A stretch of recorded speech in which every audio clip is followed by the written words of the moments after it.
প্রিয় শ্রোতা, আজ আমরা বাস্তবে ঘটে যাওয়া সত্য ঘটনা অবলম্বনে ভৌতিক রেল লাইনের এক ভয়ানক অভিজ্ঞতা শেয়ার করব। চন্দনপুর নামের ছোট্ট শহরটি একসময় বেশ ব্যস্ত ছিল, কিন্তু শহরের এক প্রান্তে থাকা পুরনো রেল লাইনটি ধীরে ধীরে সময়ের সঙ্গে সঙ্গে পরিত্যক্ত হয়ে পড়ে। এখন আর দিনে এক দুটি ট্রেন ছাড়া কিছুই চলে না, আর রাত নামলেই সেই রেল লাইন যেন এক মৃত্যুপুরীতে পরিণত হয়। চারপাশে ঘন জঙ্গল, শুকনো ঝোপঝাড়, ভাঙা পাথর আর কাঁটায় ভরা পথ। আশেপাশে কোনো ঘরবাড়ি নেই, নেই কোনো আলো, শুধু অন্ধকার, নিস্তব্ধতা, আর মাঝে মাঝে শোনা যায় শেয়ালের হুক্কা হুয়া ডাকা। স্থানীয় লোকজন বলে এই পথে অনেক দুর্ঘটনা ঘটেছে। কেউ বলে এক তরুণী নাকি এখানে ট্রেনের নিচে ঝাঁপ দিয়ে প্রাণ দিয়েছে, কেউ বলে রাতে কুয়াশার ভেতর দিয়ে একটা সাদা ছায়া ঘুরে বেড়ায়। তাই এখন সবাই একে ভূতের রেল লাইন বলেই চেনে। রাতে কেউ ওই পথে পা দেয় না। এই ভয়ঙ্কর রেল লাইনেই ঘটেছিল আমার এক আত্মীয় অরিন্দমের জীবনের সবচেয়ে অদ্ভুত ঘটনা। আজ থেকে ঠিক 10 বছর আগের কথা। তখন অরিন্দম কলেজের ছাত্র, বয়স 20 কি 21। একদিন সে তার বন্ধুর বাড়ি গিয়েছিল একটা প্রজেক্টের কাজ করতে। কাজ শেষ হতে হতে রাত 8টা বেজে গেল।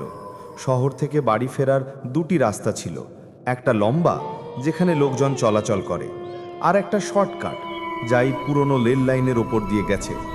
স্থানীয়রা বারবার নিষেধ করেছিল রাতে সেই পথে না যেতে, কিন্তু অরিন্দম তখন ভাবল, কি আর হবে, এখন তো আধুনিক যুগ, ভূতরুত বলে কিছু নেই।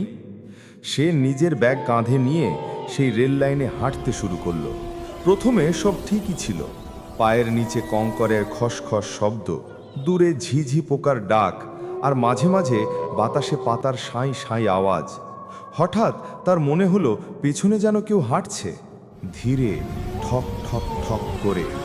সে একবার ঘুরে তাকালো, কিন্তু অন্ধকার ছাড়া কিছুই দেখা গেল না। আশেপাশে কেবল নিঃশব্দ জঙ্গল।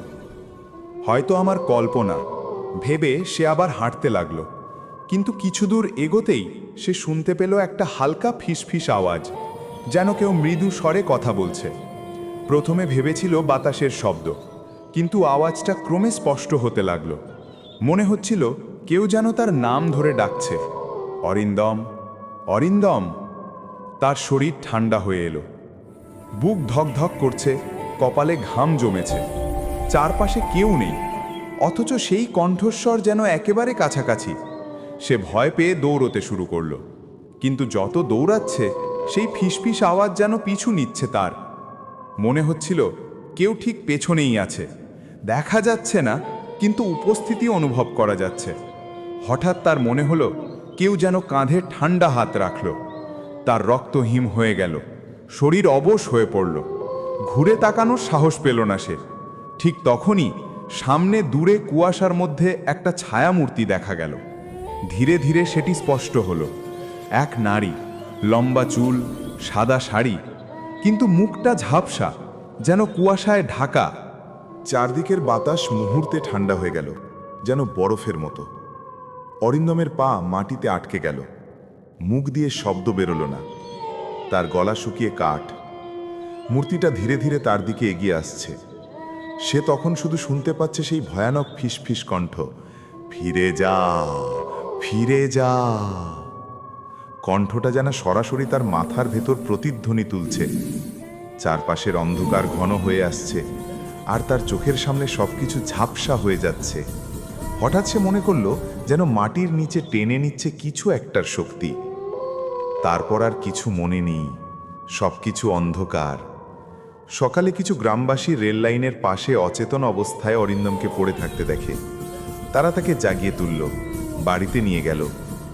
জ্ঞান ফিরলে সে শুধু কাঁপছিল, কথা বলতে পারছিল না। লোকেরা বলল, বহু বছর আগে এই লাইনেই এক তরুণী ট্রেনের নিচে ঝাঁপ দিয়ে মারা গিয়েছিল। তারপর থেকে এই পথ অভিশপ্ত বলে সবাই ভয় পায়। অনেকে নাকি রাতে ওই পথে অদ্ভুত ছায়া আর কান্নার শব্দ শুনেছে। অরিন্দমের শরীরে কোনো আঘাত ছিল না, কিন্তু তার চোখে ভয় লেগেছিল। সেই রাতের পর থেকে সে আর কখনো রাতে একা বেরোয়নি। আজও চন্দনপুরের মানুষ সেই পুরনো রেল লাইনকে ভয় পায়।